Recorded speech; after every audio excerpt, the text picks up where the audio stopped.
low-value men. The hijacker's passport was found blocks from the World Trade Center crash site. You can believe that. You can believe that. You can believe that. Contracted COVID, but says with a mixture of medicines, including the controversial horse dewormer that has poisoned hundreds of people nationwide, he's now recovered. He was the best guy around. What about the people he murdered? What murder? From the headlines to the whispers dark, low value mail, low value mail at 9 o'clock. We're truth fiction, take a walk. Why don't you swear on the Bible that you walked on the moon? You're a coward and a liar and a thief. Our stories are.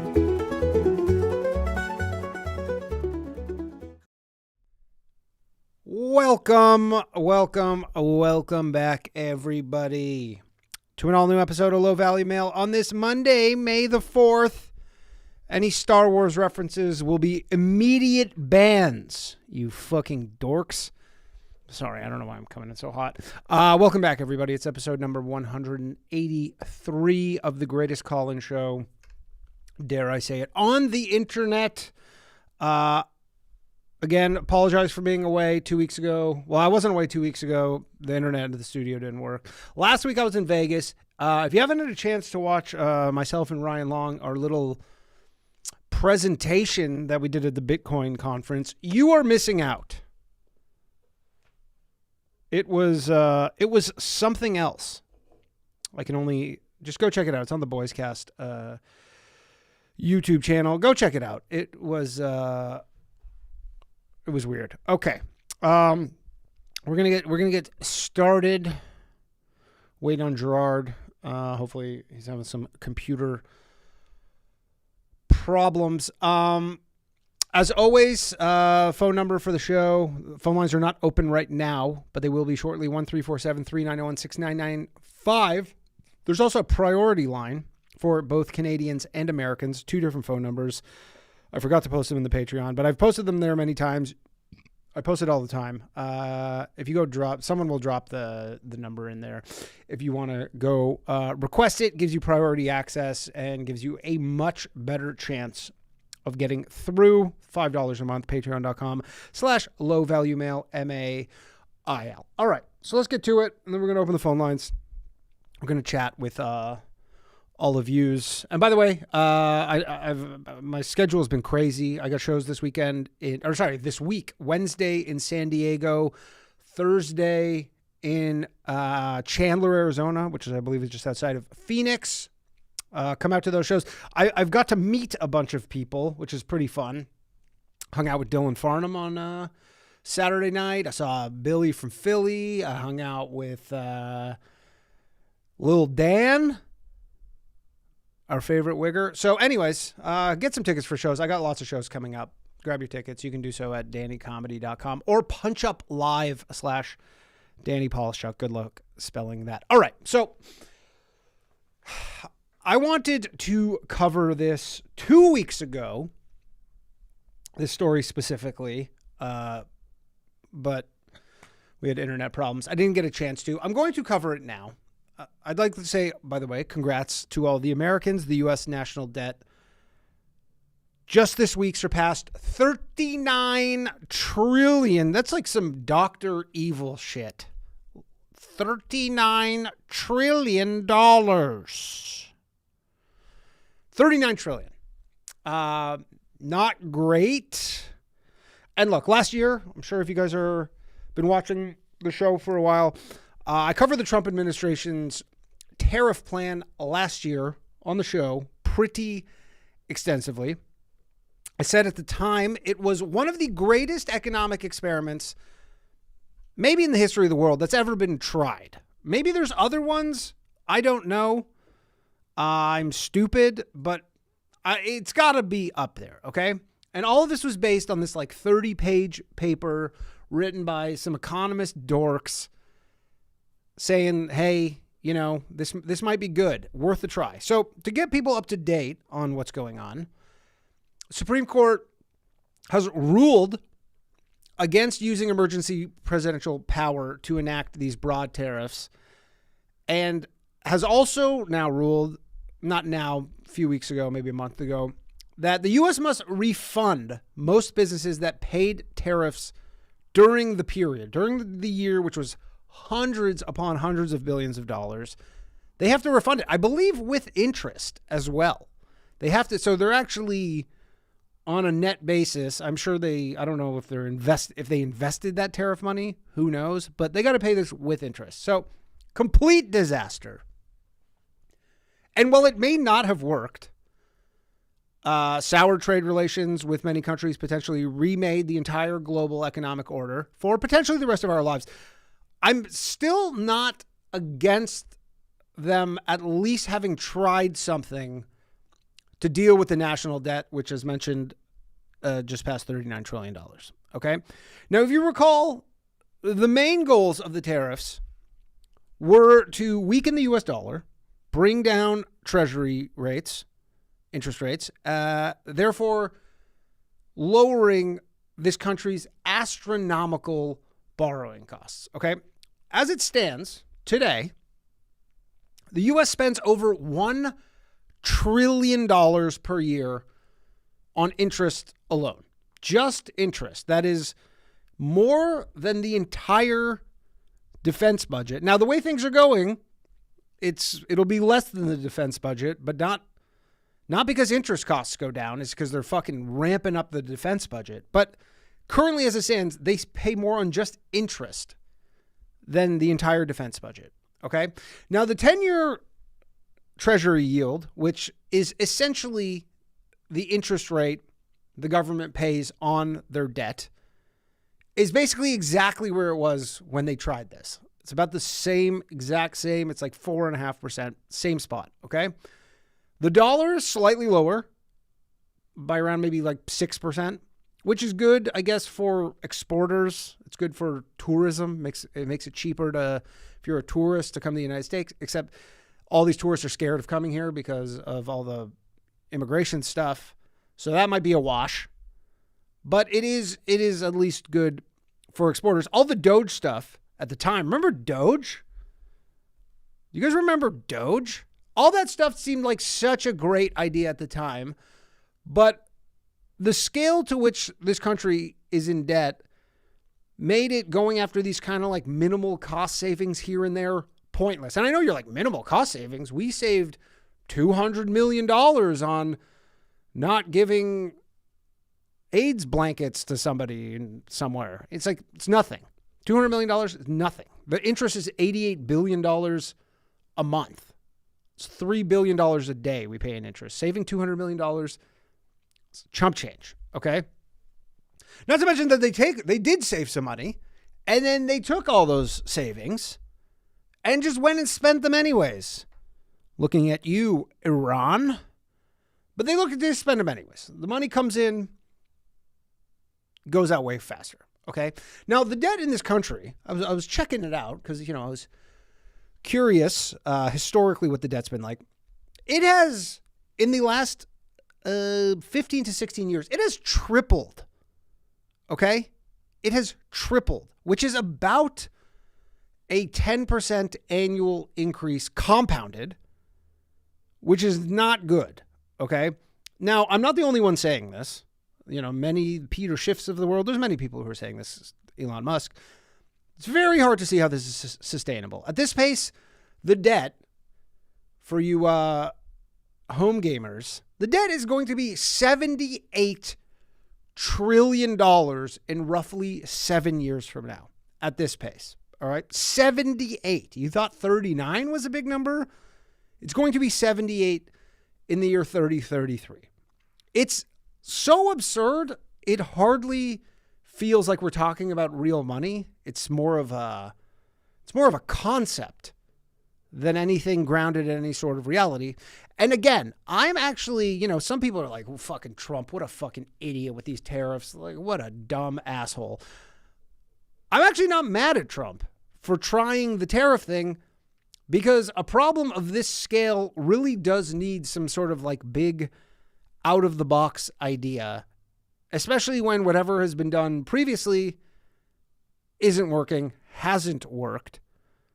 So I actually don't hold this against them. It was worth the effort. However, back to the tariffs, this wasn't a thing that just didn't work, okay? They have to refund basically all of the money that was paid in tariffs. I don't know if it's 100%, but it's up there with interest, except the people who mostly paid this money, you, the consumer, you get nothing. You don't get anything back, okay? Importers, wholesalers who paid these tariffs then marked up their products. Now, I'm not saying they marked it up 100%. Normally they didn't. They probably marked it up some portion of the tariffs and ate the difference. But, you know, there were certainly things that became more expensive as a result of the tariffs, maybe not at a 1-to-1 ratio of the tariffs. They're getting it all back with interest. Consumers just got higher prices and will see nothing in return. Nothing. You will get, I guess, a little inflation is what you get, which is kind of worse. Now, I'm not smart enough. I'm not, a lot of people go on podcasts that pretend like they have all the answers to everything. That is, if you've watched the show for long enough, you know that that's not me. And I'm not smart enough to know whether or not the 6% drop in the dollar somehow made people better off in some way, or at least, the same. If I had to guess, I would say the answer is no, that didn't work. And people like to point to the stock market constantly going up as a sign of the health of the economy, right? They go, look at the stock market number. The number keeps going up. And if you own stocks and you're not some degenerate gambler and you just own the S&P 500, pretty much every month you can kind of look at your retirement account or whatever accounts you have and you go, hey, I got more money than I had this time last month. However, it may all just be fake, because it may just be going up because everything's getting more expensive, as we all know. You know that intuitively in your life. You just go, everything is more expensive. Definitely than it was pre-COVID. There's no question about that, and markedly so. But it's the kind of the only place to put your money to avoid it kind of getting eroded by inflation. So it might just be going up as people just parking their money there, so the number goes up. But are people actually much better off? It's hard to say. Now, as long as the U.S. is the world's reserve currency, the debt can actually, and it depends who you ask, it can kind of just keep going up at these unsustainable levels. I mean, they've been talking about how unsustainable the national debt is for, I want to say, almost my whole life.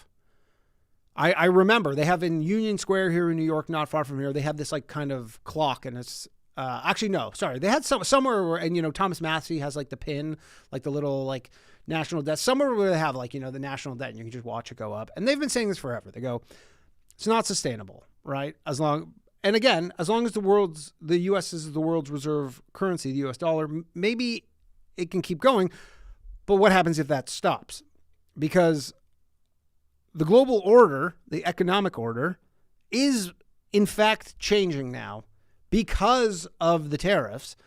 Now, the U.S. has a debt to GDP ratio of 120%. Japan's at 200%. Now, I wouldn't say Japan is just in the dumps. They're not doing as well as the United States, but you can, and they're not the global reserve currency, the yen. You can somehow manage this. There's a way that this can be managed. So it's not like everybody's like, 120%, it's the end of the world. It's not necessarily. There is an unfortunate way to, I don't want to say fix this problem, at least put a Band-Aid on it. One many of you are not going to like, which is,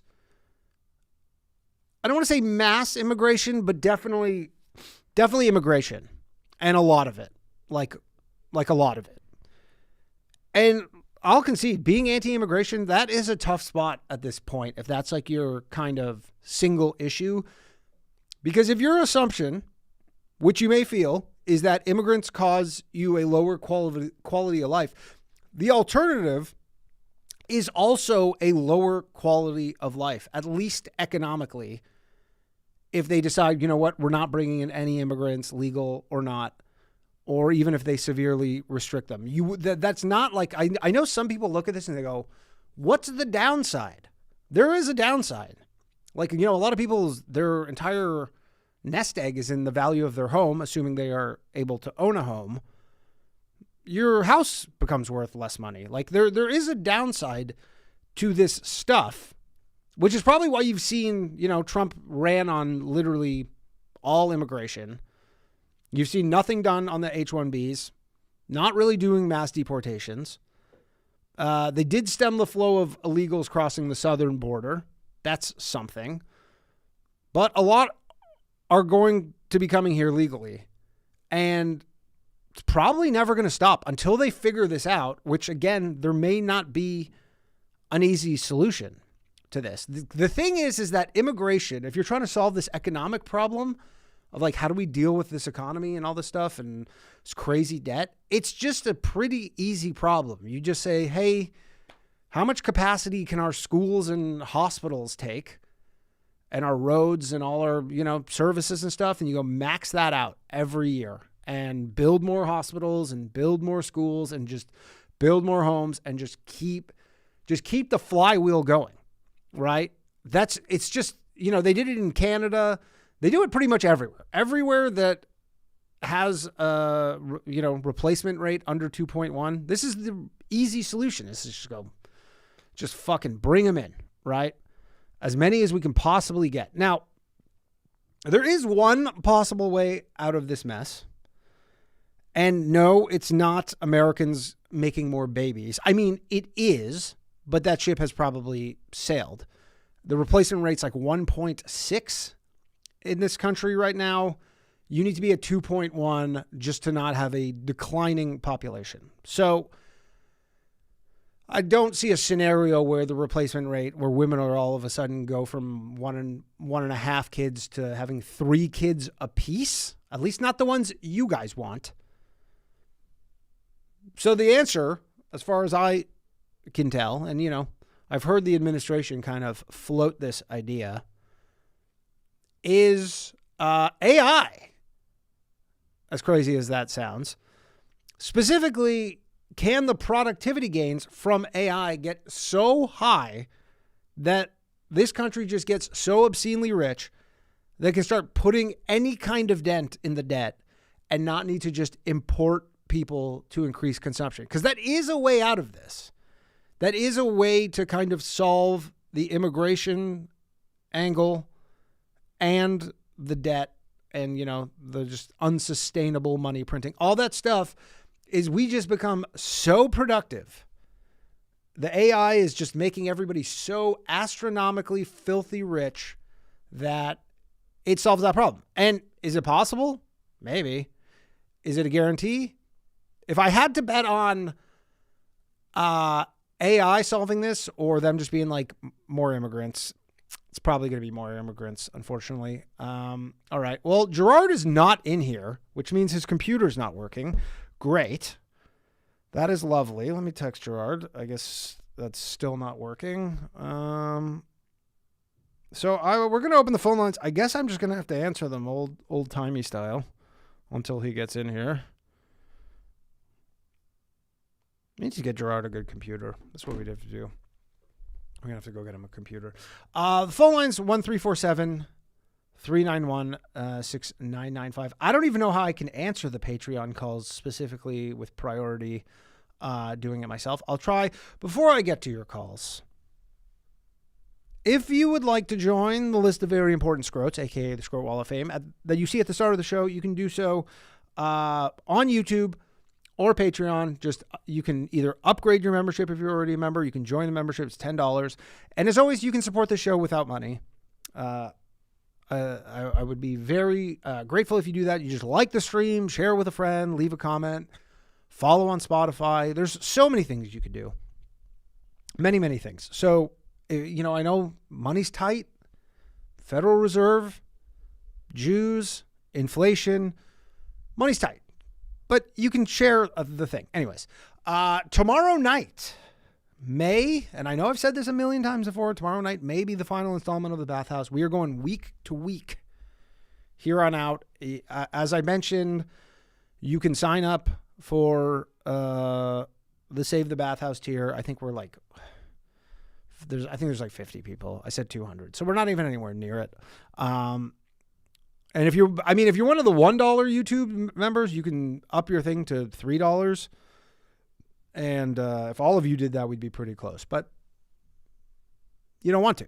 So that's it. And again, come see me on tour. I'm traveling all over this great nation. This week, San Diego, Chandler, Arizona. May 17th, East Providence, Rhode Island.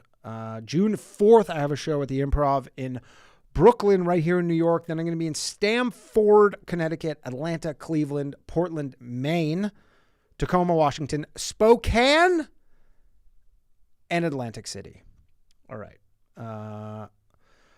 Let's get to your calls. I don't even remember. Oh, and also I have this like super chat goal if you guys want me to do extra time. If not, that's fine. Okay. Let's see how this works because I don't remember and Gerard must not be showing up. Let's see. Which button was it? It's not end meeting. Hey, 1 second. Hold on. Nope. Hello? Hold on 1 sec.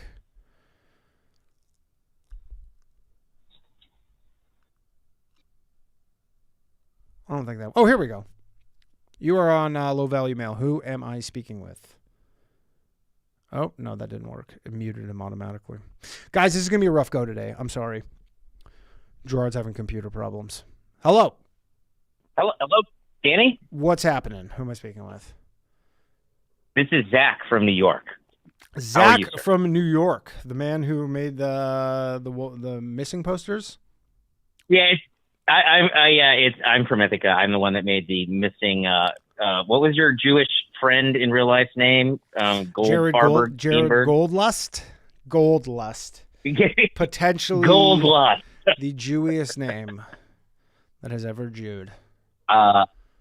Truly unfortunate. So, yeah, good to talk to you again. You're talking about the exponential geometric rate, like he said, Schwarzenegger said in Terminator 2, exponential increase in the debt. Yeah. And from just keeping my finger on the pulse of like the everyday conspiracies that people believe, we're headed to sort of some sort of currency reset where we're going to go over to Fed coin and, you know, some sort of central bank digital currency tied to your social credit. And they're going to need a catalyzing event, like a new Pearl Harbor type deal to get everyone to switch over from like cold cash to, yeah, I mean, there seems to be enough people in the government who are against this notion. So it's hard to say whether it will happen. They need something. I mean, 10% annualized compounded is like that number goes up real fast. Like 10% is I mean, a lot.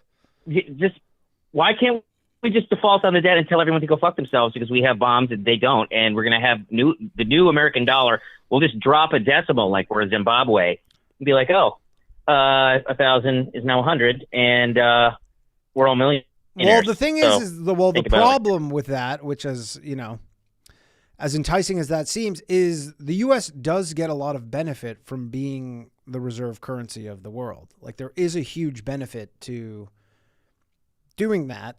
And certainly if the U.S. defaults on their debt, I imagine you lose that. I could be wrong, but I'm pretty sure that you would just no longer be the reserve currency, and then you lose all the benefits that you would get from that. So, but I mean, who knows? Maybe it gets to the point where it gets so bad. Because, you know, there's obviously certain economists, certain schools of thought, like the modern monetary theory people, where they're like, yeah, this number is irrelevant. It can just keep going up forever. It doesn't really matter. I don't necessarily agree with that, but that's what they say, is that it just doesn't matter. It can just go up indefinitely 10% a year, which I don't think the money supply is increasing 10% a year. So they're just spending. Like, it's not even like they're just fucking spending like crazy. I don't remember exactly who said it, but it boiled down to we're in the theft in the steal everything that's nailed down portion of decline, which comes before, the other shoe drops. I don't know what would really look like. What is this? I mean, there's all these unfunded pensions. You know about that, state pensions, federal pensions, everybody's all pensions. the Social Security. I mean, there's all this stuff. These are just promises in the future that, I mean, again, you can't, like, nobody will ever get elected in this country on any kind of austerity. That'll never happen. Where, like, nobody will ever get elected, even though it might be popular, like some notion of we're going to tighten up the purse strings and spend less on, like, actual stuff, not like bullshit, but like actual stuff. I don't think that's particularly popular. You can raise taxes, although taxes kind of seem like they're about as high as they can ever get without really causing, people to start moving, like, to a different country. I mean, how much higher can you really get than close to half? I mean, have you spoken to Peter Schiff? I'm sure you're familiar with the guy. I know who he is. I've never personally spoken with him, no. Well, I mean, I like watching his stuff just to see the counterpoint to all these Bitcoin, fanaticists. But he says at the end of the day, they're going to print the money. If the choice comes down between the government collapses into Mad Max gas piracy and cannibalism, or we print a bunch of imaginary money. So we're looking at hyperinflation. I mean, if it's the 70s are happening all over again, and the problem is, though, that wages were keeping up with inflation back then. We're going to be in I don't know. I'm very interested to see how it all plays out. I mean, it'll be interesting. It's going to suck to live through it, but sure, it'll be interesting. I mean, try and own hard assets, I guess. It's kind of the only way. But, like, again, there's like half the people in this country don't pay any taxes. They probably live, fairly modestly. Like, I don't know how half this country could handle living in a, like, hyperinflationary environment. Like, unless their wages just because go your up every EBT week. card will now have a fuel, ration on it. So I'm gonna get like 50-gallon worth of gasoline this month, Right. And then I can trade that, for some whatever I need at the time. So yeah, I mean, I guess if every month your the amount of EBT you get goes up, but then it seems like they print money, but then they have to give out more money. It seems like you're just kind of stuck in a loop here. EBT essentially is kind of like a CBDC in that they limit the way you can spend it. Yeah. Like you can only spend it on food. They're going to pay you in money that you have to spend within X number of days. Like, they've really conditioned people. I mean, if everything you got was for free and then you could do whatever you wanted to in your free time. I mean, I suppose. I suppose that sound, but again, it's like they get it's not like these people are living large by any means, and they're like when all the tariff stuff was happening, people were saying these are the people on EBT, these are the ones who get affected the most, because I don't know how it tracks inflation, and again, I don't even know if the way they're tracking inflation is even correct. Most I can't speak for other people's housing costs, but like where I live, granted, I understand I live in New York City, but like housing costs are crazy. Everything goes up way more than the 3% they're saying it is a year. Gas prices are fucking through the roof. That's obviously because of the brilliant war, but doesn't seem great. The reason New York City is so expensive is all these rent-controlled apartments that doesn't make financial sense to fix up that are sitting there abandoned. I mean, there's that, and there's also just people want to move to New York City. Like, that's just like people all over the world just, they have this romantic notion of New York City, and they just want to live here. And people, uproot their entire lives, myself included. I didn't move here for the romance. I moved here for my career, but people want to live here. Like and there's limited space to live here. And, but people want to live here. That's for sure. But yeah, I don't know. I don't know how this shakes out.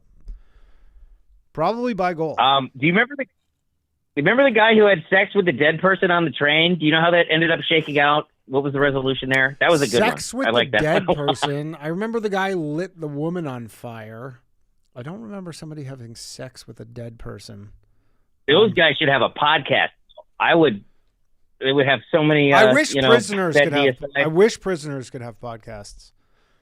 Because I am a consumer of prison TikToks. I do like them, and I've always thought that if prison could have, if they gave these guys like a podcast studio, there'd be some really good podcasts would come out of that.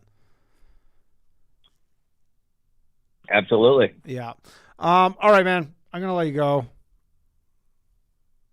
Thank you, Danny. Appreciate your call. Have a nice night. Take care. All right. This really sucks without Gerard. Hold on a second. Hello? Hey, one sec. I'm figuring out how to do this all over again. Hold on. This is much worse without Gerard, huh? Let's see what he's saying.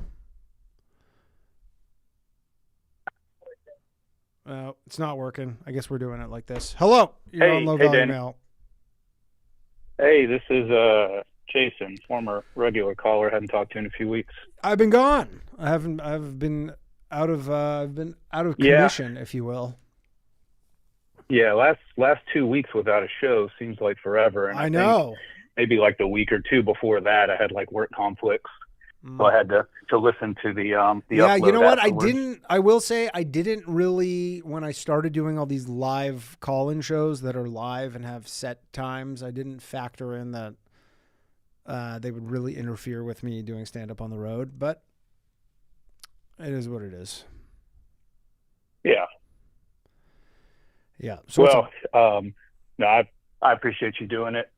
Even if it doesn't line up with when I can listen live and well, call in. it's hard to just it's hard to do it every week, and then like when I don't do it, like the viewers right now are down so much because probably people just haven't seen it in 2 weeks and they go, I guess that show doesn't exist anymore. Yeah, I'm sure it. Kind of relies on inertia. Yeah, not great. What's up? So the main reason I wanted to for sure call this week was to let you know that, like, I think pretty early after you announced it, like I went to your website, bought a VIP ticket to your San Diego show. Yeah. Last week, short notice, got sent out of town, so I'm not going to make it. Oh, that's too bad. I thought you were about to tell me my show was canceled and that they told you and didn't tell me for some reason. Right. That's too bad. No. So, I was hoping to be able to call and tell you to make sure you check in with me when you get to town. But, are you getting deployed? Well, I'm not deployed. So was sent out of town to support an operation, but nothing glamorous or anything like that. Oh, okay. But just Cuba. But no, are we taking Cuba soon? To say, like, I don't have any knowledge of that. That's definitely not what I'm doing. Okay. It'd be interesting if that's what happens. Seems Trump's just like he hasn't even resolved Iran, and he's like, yeah, let's do Cuba too. Yeah. Who knows? It does seem like he doesn't have a problem with too many balls in the air and taking on something else. So it wouldn't surprise me. Yeah, I guess there's just the military is so large. There's so many people in the government where you can kind of just delegate and just go, hey, go take Cuba. Yeah, like hey, add this to the docket. Sure, why not? I mean, look, the time to strike with Cuba is now. I haven't really followed what's going on in Cuba. I can't imagine they're doing amazing there. I haven't seen too much in terms of like blackouts, but I mean they've lasted longer than I thought they would without access. They must be getting oil somehow. Right. No, and you know, my casual knowledge on the subject, it does seem like this isn't anything that pressing, because even though now might be the best time to do it, it's not like it's going to change much in the weeks or months to come. So yeah, seems like you could do that kind of anytime at this point. Yeah. What do you think about the whole Iran stuff? I'm surprised that the ceasefire has held as long as it has. Yeah. Well, now it seems that from what I read yesterday or today, it's like Iran is like, here's a proposal, and Trump's now saying, no, we won't accept your. They're putting together a proposal to end this thing. I guess the blockade worked.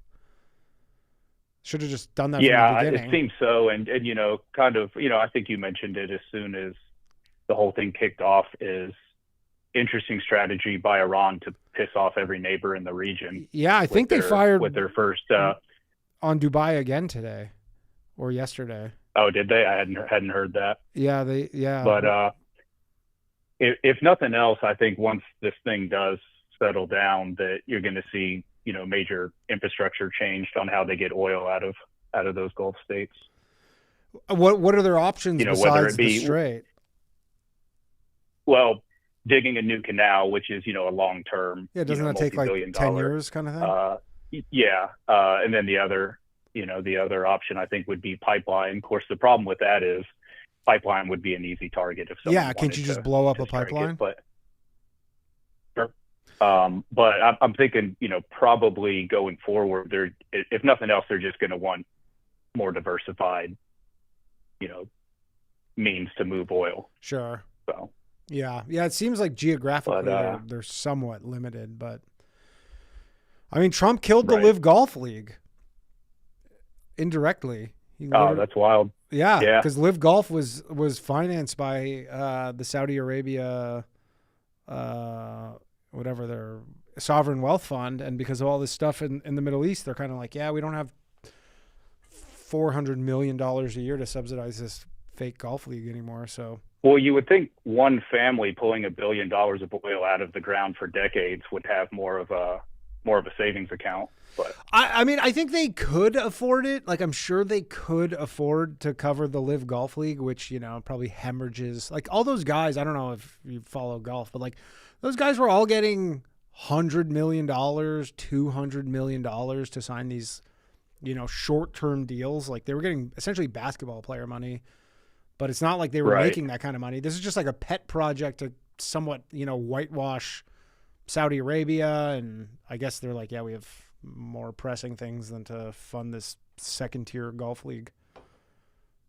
Yeah, no, I don't follow golf closely, but I knew about it, and it seemed to me like it was just throwing obscene money to get, to get celebrities involved more of. Which, I mean, it worked in that, like a PR move for the country, kind of like the comedy. Exactly. The comedy thing they did. It totally was, and they got all these top-level golfers, but still not the PGA Tour. So, sure, but no, I guess besides besides the ceasefire holding, the biggest thing, I don't think you've done a show since the Army Special Operations Master Sergeant got arrested for insider trading. I haven't. Yeah. So basically, he made $400,000 on Maduro getting captured? Yeah, so from what I understand, he bet like 33,000, not all at once, but not spread out enough. Like, it was still like the same account, like three $11,000 bets. Right. And again, this is all on the blockchain. Specifically, so unless you're really, really careful, they can find out who you are. Yeah, so my understanding is he made these bets on Polymarket that by the end of January, that Maduro would be removed from power, was kind of the way that Polymarket listed it. Okay. And on January 2nd, he made those bets knowing that the operation was going on January 3rd and that he was an intel guy. Now, so he wasn't personally on the raid. Yeah, but he knew about it. He had kind of privy information. So he worked on the raid and was part of the planning. My question to you is, because, the way they described it is Maduro was on his way to some fortified bunker when they nabbed him, and they had all, planned this out. Would the fact that they were going in there, was that a guarantee that they were going to get him regardless of if he went and hid in some bunker? No, I don't think it was a guarantee, but, for the purposes of unethical gambling, it would be like if your friend was a head coach of whatever hockey team, and you had inside information that a certain player, star player, was going to be a scratch. Right. you had information that would really tip the outcome. That's unfair, even if it's not a guarantee. Yeah, I guess in the past people would make bets like this in the stock market, which, obviously Trump and his cronies have been cleaning the fuck up with stuff like this. But I guess now you can actually, instead of finding some company that might benefit from Maduro getting abducted or whatever, arrested, you just can bet directly on it, and I guess a much better odds. Right. And for like a regular guy like him or like me, even if I had this information and I could somehow forecast a benefit in the stock market, that's something that would be kind of a long-term move, where this guy bet 33,000 and the payout was 409,000. Yeah. Which from what I read, he attempted to, move it around and conceal it and kind of wash it through offshore create accounts even more, commit even more crimes. More crime. But the one thing the FBI is good at is following money. So, so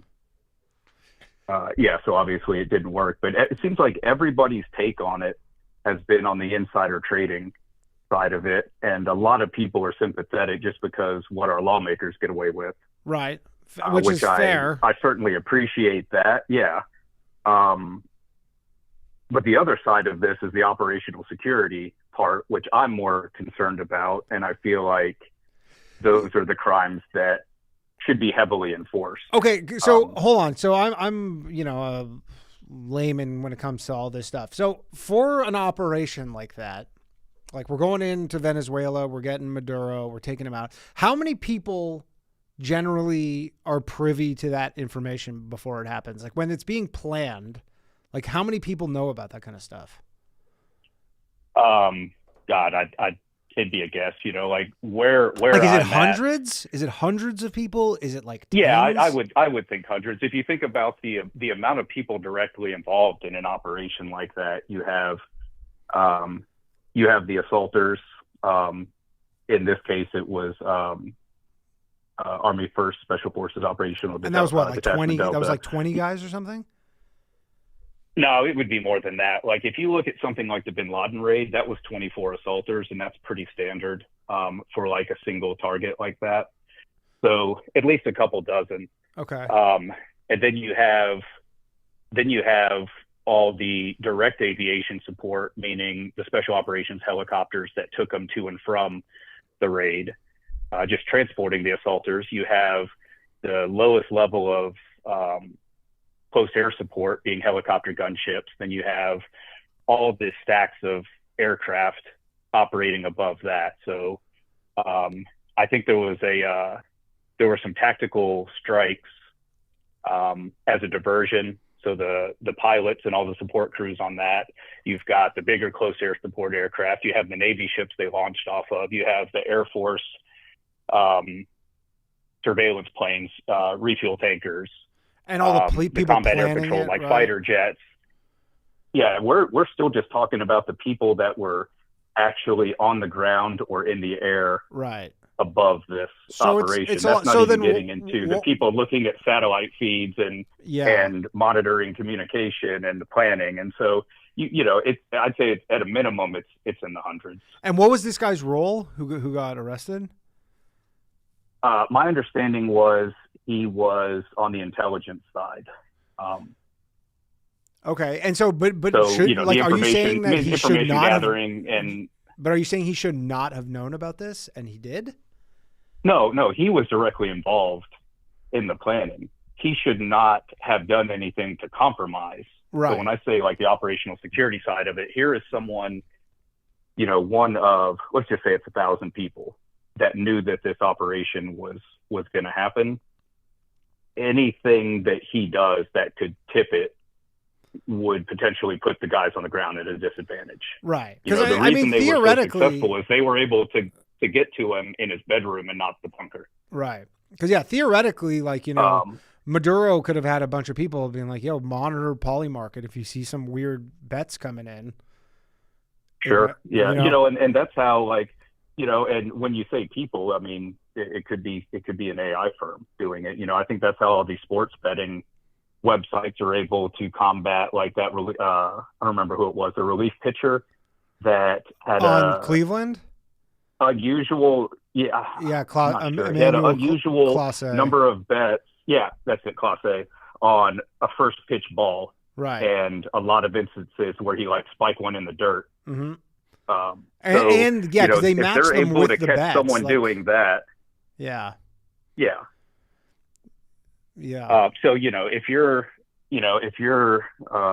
Maduro and somehow you find out like, hey, an unknown person just bet $33,000 that you would be ousted, and that's unusual, that might be enough to like, okay, let's go ahead and ratchet up our security by one notch. Right. Yeah. For sure. So, I mean, I imagine that's that guy's the part going to get. I'm more concerned about. Yeah. So that he's cooked. Like he's going to lose his security clearance, or he already has. He's going to be convicted of felony crimes, and he's going to get a dishonorable discharge. He's going to lose his retirement. He's going to serve prison time, probably at Leavenworth, and be reduced in rank to nothing before he's kicked out. Do they give you, like, do you get again, I don't know how any of this works, but like, do they send out memos to everybody being like, hey, don't bet on Polymarket? Like, have you gotten something like that? No, I've never specifically heard that, so there's guidance on how to, protect sensitive information and how to classify communication based on, the level of sensitivity and just the general,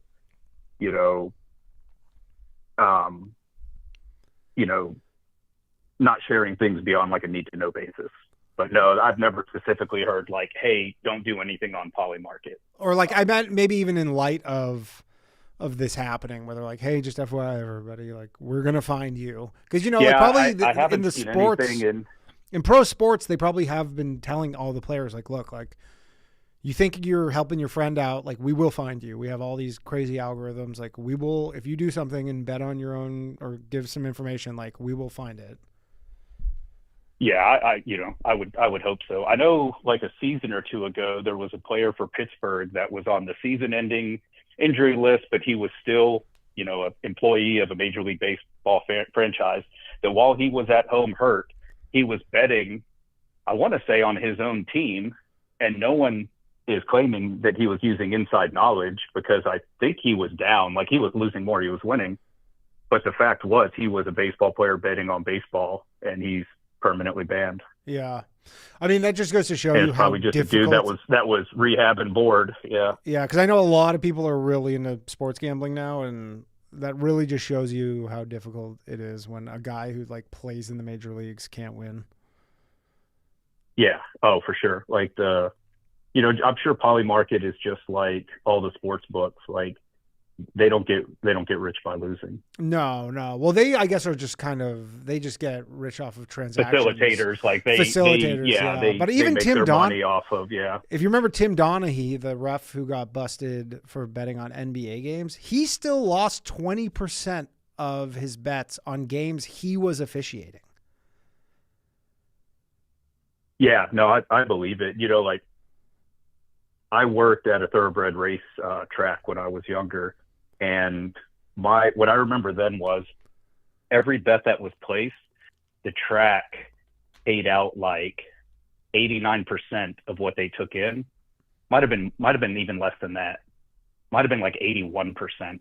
So like they're getting 19% of all the money that passes through their hands, no matter what. Yeah. So if you think that you are so good at picking horses, you can overcome that. Like that's a pretty rare ability. Yeah. Oh, for sure. I mean, yeah. And I'm sure it's the same where if you're betting on DraftKings or whatever, I mean, those things are literally rigged, because if on DraftKings, I mean, people talk about this, but if you are such a good gambler on DraftKings and you win so much, they'll just restrict you that you can only bet like $1 a game, effectively just ban. Yeah. And I guess that's similar to, to certain casinos. I think it's only professional for gamblers. Yeah. Yeah. If you're a professional blackjack player, like those guys are banned from everywhere. Yeah. Yeah. So, anything else, Jason? But no, yeah, no, that was really it. One last thing I've been meaning to say. Yeah. I haven't heard from Chris from Dallas for a while. Hope he's doing well. I saw me and him grabbed a beer. Him and I grabbed a beer when I was in Fort Worth a couple months ago. He's doing well. He's going to get his MBA actually. Okay. Yeah, he's not off he's not off the shit though. Yeah. Yeah, it's tough. Well, just if you're listening, Chris, just want to let you know that I do appreciate when you call in and getting updates. So yeah, if you heard that, Chris, we want to hear from you. It. All right, thanks, Jason. Good talking to you, Jason. Everybody. Okay, sorry about this whole call thing. Blame Gerard. Fucking computer. Hello? One moment, please. We got to patch you into the show, and then you're gonna get. Oh, I guess I can turn off this unmute thing.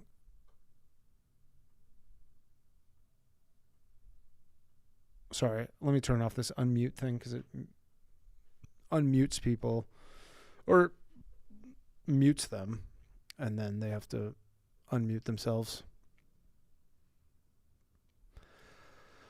Hello, you're on Low Value Mail. Who am I speaking with? We're doing it old school. Bob from North Dakota. Bob from North Dakota. How are things in North Dakota? I've never been there. It's somewhere I've always wanted to go. Should I go there? It looks lovely. I work in like the oil field. It's nice. There's a national park. Okay. One day I'll get there. What's up, Bob? Williston, North Dakota. It's in the Bakken oil field. Bakken oil. Okay. North? Like near Alberta or Saskatchewan? Yeah, near Saskatchewan. I'm like 40 miles from Saskatchewan. Oh, okay. You're almost in Canada. So what's up, Bob? I matched with a bunch of chicks on Tinder that live in Regina. Oh, loose women in Regina. I don't know if that's true. But 40 miles away is not too far to go get a little action, if you will. Plus, they probably want you to marry them and get them out of Canada. You got two things going for you. Yeah, there's actually a lot of that. You see looking for a green card. Yeah, they want out. They want out. So what's up? Do you think there's going to be an election in 2028? Yes, I definitely think. I mean, I fucking hope so because I mean, I can't even envision how bad the situation would have to be in this country where there would not be an election. Has this country ever missed an election? Probably like what, during the Civil War or something? Couldn't tell you. Yeah, I don't know. I hope so because it's. I mean, even these assassinations of Trump attempts, like it's not good. I know like half the people are like pumped that this keeps happening, but for the overall health of the country, which everybody who's a citizen, like, you know, should be rooting for the country, it's not good that people keep trying to kill the president. I mean, I'm not like some loser that wants like a revolution. I've done pretty well. The system works pretty well for me, but I just don't see it as lasting. In what regard? Just like the system as it is? Yeah, like so. I don't think people are going to be able to get jobs. The immigration, which I know you support. I don't support it per se. Like I'm not like bring in unlimited people. I'm just from the policymaker standpoint. This is just the easiest thing for them to do to kind of solve the economic problems. I don't necessarily think it's good. It's a byproduct of the system. But I mean, the best thing they could do, in my opinion, would be start really incentivizing people to have kids, like Hitler style, like or Putin style, like really incentive. But for whatever reason, they don't want to do that because that still probably costs more money than just fucking bringing in some guy from somewhere else. Unfortunately. Yeah, I mean, I don't know. Like my sister just graduated with a computer science degree in January, and she hasn't been able to find a job at all. Still, yeah. Like I do very well. Like I don't want there to be like blood in the streets, but I don't see how it's avoidable. You think it's gonna be a blood in? Yeah, I mean, if everybody's, I think if the economy collapses, it's pretty quickly into I'm going to shoot you if you have food and I don't. Right. Yeah. I mean, it's certainly. I would agree. It's not a 0% chance. I mean, the thing is, we'll see this, like what you're describing, will happen in so many other countries before it reaches the United States. Like, assuming this is like a global problem, it will happen so many other places first, where at least maybe it'll be like a wake up call where they're like, we need to try some new stuff. Because the third world, like if AI is coming to take everybody's jobs, like the third world is in so much fucking trouble. And the U.S. will be kind of the last to really feel it, like where people are actually like food insecure and, you know, they can't afford to like live in a house and even like renting a house or whatever, like that kind of thing. We'll see it happen so many other places. Like we'll probably see it happen in Europe before here, which again, people will probably start rushing to just import as many people as they can to just kind of, you know, keep the number going up. Just keep, because as long as you have consumption, like that's the main thing with importing all these people is like you import someone and you're like, what is the benefit of having this person in our country? It's like low skilled. You're like, that person needs to buy stuff. Like they need to live somewhere. They need to pay utilities. They need to buy food. Like they just have to buy stuff if they want to, you know, live. And that on its own is something. So I know, but if there's no jobs, they're not going to have any money. Well, exactly. I mean, if they're importing people into a country where there's no jobs for them, yeah, that'll be bad. I mean, at that point, they'll stop and they'll be out of options at that point. Like when there's legitimately just like, yeah, because I don't even get it. Like I think this all the time. I'll have some like Uber driver and I always think, and you know what, maybe they're here legally. Like you see all probably not where you live, but New York City, everybody is like, you know, DoorDash or Uber Eats, and very rarely are they American born. But I'm like, how did you get a visa to come here to deliver food? Like I never can understand that. No, there's tons of immigrants. Yeah, but I'm like, are they here illegally and then they're just, you know, using some loophole to do food delivery? Or did they somehow get let in for the purpose of delivering food? Which is crazy. Like the low skilled workers in the oil field are all like Mexicans and like Africans. Yeah. And what they do is they get here and then they buy a social security number off somebody that's in jail. Gotcha. And that's how they fill out their I-9 or whatever like the work authorization sheet is. I think it's called an I-9. Yeah. So they just get a fake. So that's how it works. Like, oh, okay. It's not a fake social security number. It's a real.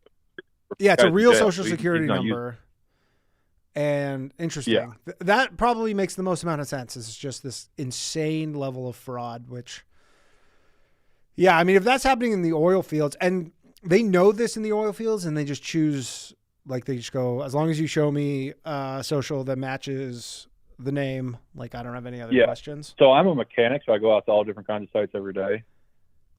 I mean, there'll be sites where there's one company, it's owned by Asian people that don't speak English, and every single employee is like Mexicans and Spanish people that don't speak English, also don't speak English, and they definitely don't speak whatever language the Asian people are speaking. Yeah.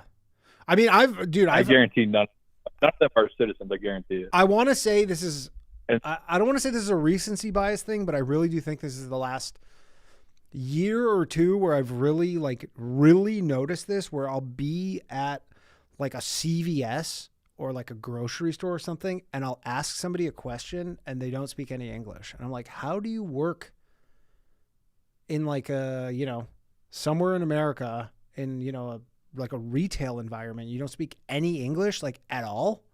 I was at the airport the other day. I asked someone something at the airport who worked at the airport, and they're like, they don't speak any English. I'm just like, how's that possible? Yeah, no, for sure. I mean, there's stores here where no one in the store speaks English because it's like an African food store. That's fine. If it's an African, like if I go to a Chinese restaurant or, you know, a Chinese takeout place, they don't speak English, whatever. Like that I'm talking about like a CVS. Like I feel like the basic hiring requirements to work at a CVS or a Walgreens is speaking English. Yeah. I mean, it's very hard to understand what the complaint is when no one there speaks English. Which, you know what? Because I go out and fix. Yeah, maybe. Hey, here's the issue, but no one knows. Yeah. Like, All I right, mean, like I'm that. saying, yeah, in your line of work, the fact that you're, you're probably like what you're doing is somewhat important, like day to day for like the operations of these oil fields. And you're like, yeah, I can't, people don't speak English who I'm working with. But it's like, who's hiring someone who doesn't speak English? Like, is it just they're so cheap? Like the labor's so cheap, they go, yeah, like, Yeah, just, it's only like the really low tier oil companies. Like if you go work for like ExxonMobil, it's like only white guys. yeah. Not some Mexican guys that are American. Let me look at. Not that Let me just pull up ExxonMobil's stock. Let's see how it's doing. No, it's not bad. Like you work like ExxonMobil or Halliburton or any of the big operators, it's all Yeah, they all like you're not hiring illegal. You go to small mom and pop operators, have like a couple wells in North Dakota. It's all. Yeah, those are all. Are there a lot of those? Like, there's a lot of like small mom and pop oil wells. Yeah, there's tons of small. Well, I mean, they're not like. I mean, they're worth like probably $100 million, but I mean they're smaller compared to like ConocoPhillips and ExxonMobil and. But like, how many barrels a day is one. like a small? Because I've seen this Instagram reel of this guy, and he has a little like somewhere in New Mexico or somewhere, and he has like a little like oil derrick or whatever it's called, and he's like, yeah, a pump ship. Yeah, he's like, I get a barrel a day. He's like, my little thing just makes a barrel a day, and it's just him. I don't really. I mean, I don't know the exact figures because I work on like the machines, not as much as on the actual. Like, I work on like equipment, not like the actual oil pumping equipment. But I mean, there's wells out here that make thousands of barrels a day. Thousands, interesting. And then you get gas. Yeah. Cool. Okay. Well, anything else you want to add? No, that's about it. Okay. Good talking to you, Bob. Bobby. All right. Let's take some more calls here. Hello. 1 second, please.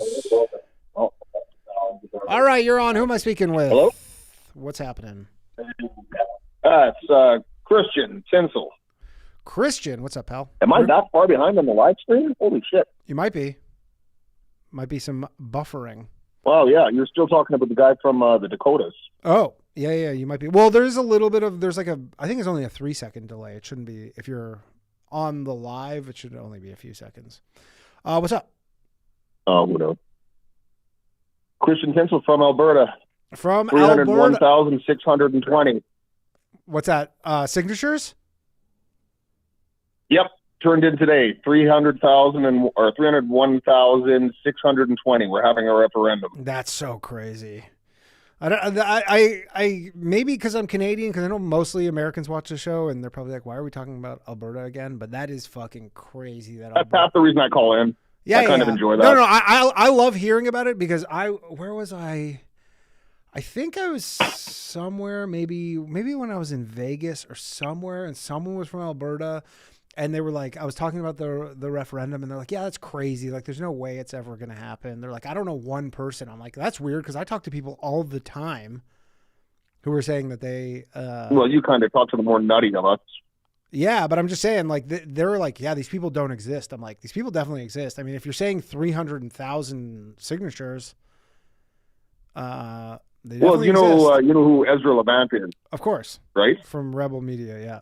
Yeah, so they did Rebel Media did a poll, and it's like the stratification between rural and urban is crazy, right? Like there's 20% support in urban centers, but like 80 to 90% in all rural sectors. And how does the population break down, rural to urban?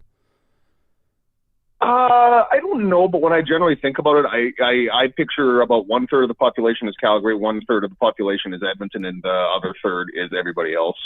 Yeah, it says right here, rural Alberta, 16 to 19%. So, yeah, it sounds like if 80%.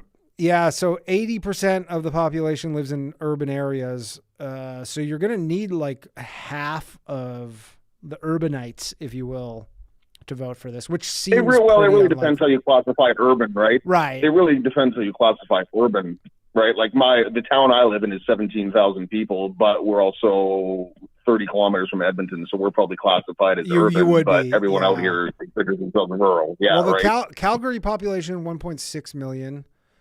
I thought it was smaller than that. Edmonton is 1.2 million. So that's half the province is Edmonton, and more than half, probably closer to 3 million out of 5 million is just those two cities alone. So you're going to need a big chunk of people from Edmonton and Calgary, which don't they both have like super liberal mayors?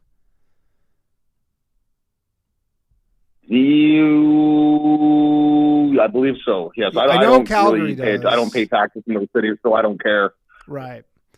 Well, I just more so mean. I mean, I see the photo of the mayor of Edmonton, and I don't think there's any scenario where this guy isn't like a hardcore lib. So, yeah. But I mean, I just was more so going out from these guys. These are the people who they elect.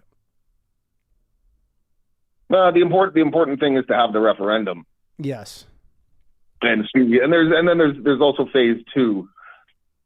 What's phase 2? Which is phase 2 is to actively take over the UCP, which is the United Conservative Party, which is the ruling provincial party here. That's who. That's who currently runs it. Daniel, what's her face? Danielle Smith, yeah, and the NDP keeps trying to attack her and stuff, but she keeps getting more and more popular. Her recent approval rating was like 64%. Interesting. Yeah, I mean, yeah, that's kind of the next thing. Everybody in the separatist movement are buying memberships in the UCP, and then all you have to do is attend the AGM and sway the direction of the party. And what's the goal here? Basically, the idea is to create, for lack of a better term, the idea is to create a bloc Alberta, like Quebec has, and have a separate provincial government. Gotcha. So you can at least kind of have more representation for your stuff. It's not necessarily about. Well, we have so much economic strength. We should be able to wield it like a cudgel, like Quebec does with their population. Yeah. And I mean, with oil price, what's oil prices right now? 110, $105 a barrel. I can tell you, even in Alberta, it's like $1.80 a liter. That's crazy. Which is unheard of. Yeah, for those people who don't know, Alberta we're usually $1 a liter. Yeah, lowest gas prices normally in Canada. But I mean, Alberta must be fucking printing money as a province right now.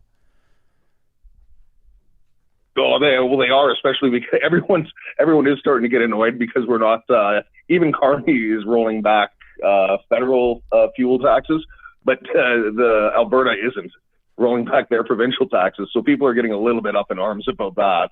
Yeah. I'm not sure percentage of your percentage per liter that it is, but people are starting to make noises about that, especially with summer coming. Yeah.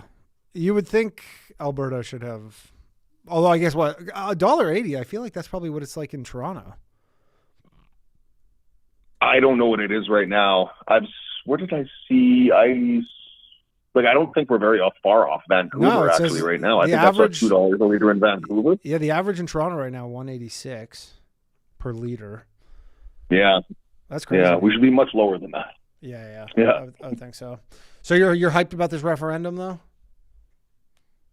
It would be good to have the referendum. Yeah, I think so too. Good to flex our muscles, and it's nice to be able to say, "Hey, yeah, you thought we wouldn't even get close, and we actually did. We doubled what we needed." Yeah, that was you guys needed 105 and change, or sorry, 150. No, well, we didn't double. I think it was 177. Okay. So almost there. The thing is it's what, in November or October?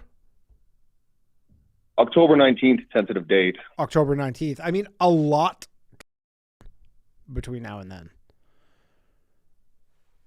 Well, that's the other thing. This is a grassroots movement, and we've done almost zero fundraising and zero campaigning or anything like that, right? So that's what comes next. Crazy. And I think, is Quebec still trying to do the same thing? Are they also trying to leave? I've heard. I think they're always trying to leave. They're always trying to leave, but I think like the Bloc Québécois or whatever is, or their separatist movement. I think the Bloc, they're like leading pretty handily in Quebec. I've heard some things about them potentially threatening to leave again. I mean, it's been, 30 years since the last time they tried? Oh, I remember I couldn't. Yeah, probably about that. Yeah, I couldn't vote.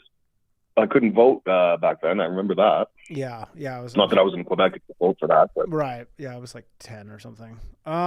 Crazy. All right. Well, we'll see how it goes. Anything else you want to add there? I've got nothing. My lack of sleep.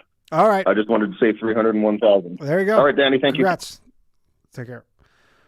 Speak of the devil. Hello. They don't want to turn up my light switch. Hold on a second. I know I'm talking to Danny Polishchuk. We got Chris from Dallas. Ask and ye shall receive. Chris from Dallas. How you doing, pal? Yeah. I know I'm talking to Danny Polishchuk on Low Value Mail. Yes, you are. Best call-in broadcast in the world. In the world, on this planet. How are things? Well, I tell you what. I'm hella pissed off that the Dallas Stars have been eliminated from the Stanley Cup playoffs. I said this. I don't know if I was talking to you. I don't know if I was talking to you about this. I was talking to somebody about this, and they wanted my predictions about hockey. And I said the Minnesota Wild are going to win the Stanley Cup. I know they lost last night, but dude, they're a fucking talent. I'm so used to them being a first round exit, but they're fucking good, man. I know they're stacked. It's this playoffs format where you got the second and the fourth best teams going head to head in the first round. That's kind of fucked up. I mean, man. the Carolina, that's coping, I get it. Carolina is currently playing Philly, who was like the 7th worst team in the NHL or something. That's crazy. Yeah. Yeah. I mean, last year, the Western Conference Final. Last year, the Stars played the Avalanche, then Vegas, and then the Oilers. I mean, it was just fucking brutal. But enough about hockey. What's going on, Danny? Yeah, I got to be honest, man. I've never been more convinced in my entire life that it is in fact over. The Republic? It's just over, man. It's done. It's cooked. It's done. So it's not coming back, dude. I'm telling you what, Danny. I went to the DMV. I'm sure you can see where this is going. I have an idea, but continue. I mean, look, man, it's just a routine. I needed to get my license updated or whatever. I'm telling you what, Danny, there was probably now. You're on sort of the same side of Twitter that I'm on. So I know that from time to time, you probably also get these visual displays that will show like where the H-1B hotspots are. Yeah. Right. So with everything in the news, the Sarah Gonzalez stuff, it probably doesn't come as much as a surprise to you to hear that Texas and DFW in particular is like H-1B ground zero. I'm aware, actually. Well, that was, I think, that Tyler Oliveira guy. He did this whole thing on H-1Bs. That's right. And I think it was all in Fort Worth. And when I got to Fort Worth, a lot of people I had a few people mention that to me where they're like, yeah, the Indian population is like crazy here. It's nuts, Danny. I didn't know. Like, it's actually. I'm not joking. Like, it's scary when you think how many of them, like 1.3 billion is. Yeah. Because what's wild Americas. is I read like, and sure I read like the UN approved articles or whatever. But when you hear from residents themselves of not just Dallas, of cities across the world who are experiencing the same thing that we are here, that you are back in Toronto, that's where it gets scary, is when it's like, I read that like, what is it? Melbourne, Australia, like more than half of their births are foreign born. Like Melbourne? Yeah. Wait, hold on. This is going on in Melbourne? Like, I mean, this goes coast to coast. Yeah, it goes. You know what? I was meaning to bring this up because I forgot this, but it was the best kind of explanation of this was Palmer Luckey was on. He's the guy who runs Anduril, and he created the Oculus. Yeah. He was on Mike Rowe, the guy from Dirty Jobs, his podcast, and he actually gave the best explanation of kind of what I've been saying for a long time, but the best kind of reasoning for it, which is that because we are living, well, it's because we're living in like a global economy, essentially, the risk of becoming irrelevant economically is actually very high. Like, it's not even like you become, you know, like your country deteriorates or whatever. It's just more from a relevance standpoint. And he pointed to the Netherlands, and the Netherlands at the start of, I believe, World War I had the greatest navy, or like one of the greatest navies on earth, right? They were like one of the richest countries. And now when you think of the Netherlands, because they just didn't compete economically with everybody else, they're just an irrelevant country. Like, and you know, I'm sorry if you're anybody who's from the Netherlands, but you're like, nobody gives a shit one way or another what's happening in the Netherlands. So you can choose to opt out of this system of just importing all these people and, you know, making the number go up, but you do potentially face irrelevance as a nation. Yeah, but it's like the compromises, man. I mean, Netherlands, you were just saying like they're kind of irrelevant. I totally agree. That being said, anybody who's played FIFA knows how good the Netherlands is. Sure. And how good dope soccer their team. bright orange Holland jerseys are. Yeah. And it was just 10 years ago, man, that whole team, when you look at the group photos, yep, they're all white. Yeah. And if you look at that team now, I'm just speculating. I mean, I don't know what the actual team looks like, but I'm willing to guess. If you want to have the conversation of, are black people better at sports? I mean, I think. But these aren't black people, Danny. These are people from like Senegal and shit, right? I mean, they're ultra black. You know. Hold on. I thought you were further on the race realist scale, that you understood the difference between a Baltimore black and a Senegal black. Yeah, no, I understand. Well, hold on. Let me look at the Netherlands men's. No, they're pretty. You look at France. That's the one. Yeah, France is the one. The France team is the one everybody always points to. Yeah, France is the one. No, it's probably 50%. It looks like the Netherlands. Is it? I just took a guess. Netherlands team. I'm trying to get a photo of their team. It's cut off. Their women's team's all white. Their men's team is about. If that's what we have 50. To like hold on to. Like I said, we're cooked. The Netherlands women's soccer team is mostly white. Yeah, dude. Oh my God, so over. I think it's completely white. If this is a up-to-date photo, the Netherlands definitely.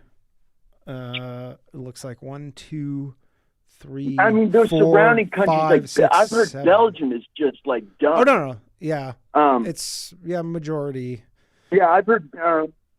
I remember reading all of those stories at the time of like the peak ISIS stuff in like 2016, and they would always try to like do their bombings and then escape off to Belgium. It was always Belgium they were going to. Yeah. By the way, I'm just looking this up, just to maybe quell some of your fears. The Afro-Dutch population in the Netherlands is estimated between 3 and 5%. They're like 75% of the soccer team. It's still 5% at the high end of the range. So it's not that many people. Yeah. I think these conversations sort of get inflated too, because they're almost all certainly bunched up in like the major city centers, probably the capital city. Generally. And so people like it's their thought on this is distorted.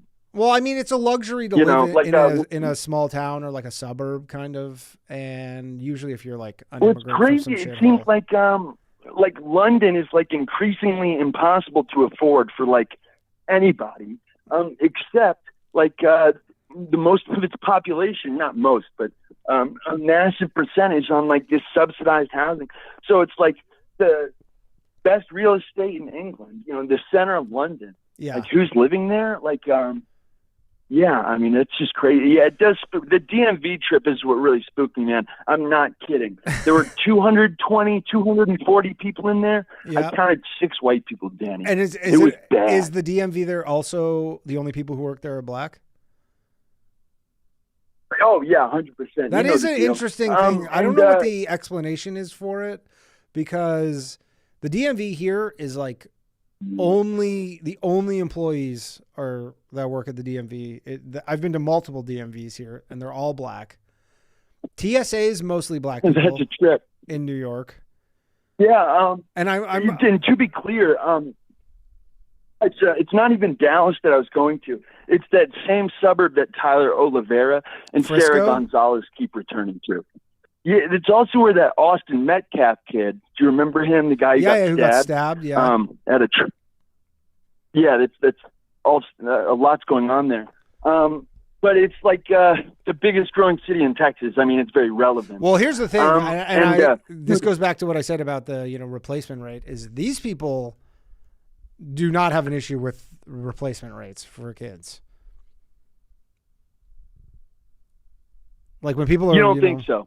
No. Like your average immigrant is having, I guarantee, on average, more than 2.1 kids. That's a problem. See, and this it kind of catches me off guard, but I figured you've been living with you. I know you've had 1,000 conversations with Indian bros that you grew up with that like are Maple Leafs fans. And stuff. Well, yes. So and funny they're enough, complaining about the new ones. Yeah. The city I grew up in, Burlington, Ontario, it was so white. It was literally, I want to say when I grew up in Burlington, and it's probably a city of 150,000 people now. It was, and I say this without exaggeration, it must have been minimum 95% white. Minimum. You're kidding, dude. We need a million immigrants there tomorrow. Yeah. Now it's not. And I haven't been back. I don't go back enough. So like, I don't, I haven't been back to Toronto in a while, but everybody I talk to is like, man, it's crazy. Like it's just all Indian people now. Yeah. But Brampton was always Indian. Like that was when I was in 25 years ago, people were like that. They would call it Bramladesh because they were like, it was all Indian people. Now it's a city of 1 million people. And I believe it's 80% Indian. Now, why is the youth unemployment rate so cooked up north? What's going on there? Well, our economy is, the liberals just like Trudeau fucked up the economy so badly. Mark Carney is not as nearly as bad. He's closer to like a centrist, and he's at least like smart when it comes to economic stuff. I guess I'm sure it'll be turned around, but a big part of it was that Trudeau imported millions of these like fake students, and those people have to go work somewhere. Like you'll see sometimes. Is a white 16-year-old Canadian allowed to work at Tim Hortons? Dude, I haven't seen white people working at Tim Hortons since I was in my 20s, probably. Like I remember when I was a kid where I would go to Tim Hortons like in my town, and it was like, it was all white people who worked there. And now the world is changing too fast, and it makes me uncomfortable. Yeah, it's changing quick. That's for sure. At least the demographics. But like I said, this was always such like to actually grow your GDP of a country, which is, what every country's trying to do to not fall into irrelevancy, like I mentioned. It's hard to do everything else, and it's easy to just bring in new people. That is just like the easiest thing you can do. Especially when white women aren't having kids. On top of that, but even 25 years ago when this wasn't even a conversation that people were having, you're like, it is just so easy to just vet people a little bit, bring them in, they come in, people build houses, that creates jobs. It's like they consume, like it just was this like win-win thing, and it was easy. And then now people are like, oh, my country looks way different now. And now it's too late. Honestly, like I know people are like, probably people watching right now, probably yelling at me. Remigration. And you're like, there's no way. You're not remigrating anybody. And, right. I saw in that Tyler Oliveira video where people kept saying, they're like, no, I like plan on going back. And you're like, no, they don't. Who the fuck wants to go back to India when you live in Texas? It's just like, they're not going. I'm not trying to pocket watch or be a weirdo, but it kind of goes without saying. Like you're definitely doing well for yourself, even at like your tax bracket. Is there some anxiety or some hesitation surrounding the idea of having kids? Like even someone who's like on paper doing everything right, like things are going. like a kid like that, just now more than ever, it just feels I don't know. increasingly out of reach. I feel like that is overblown. Like, I know it's obviously not cheap to have a kid, but I mean, it can't be any more expensive than my fucking dog was. My dog was that's true. so I just don't want to send them to public school with the minorities.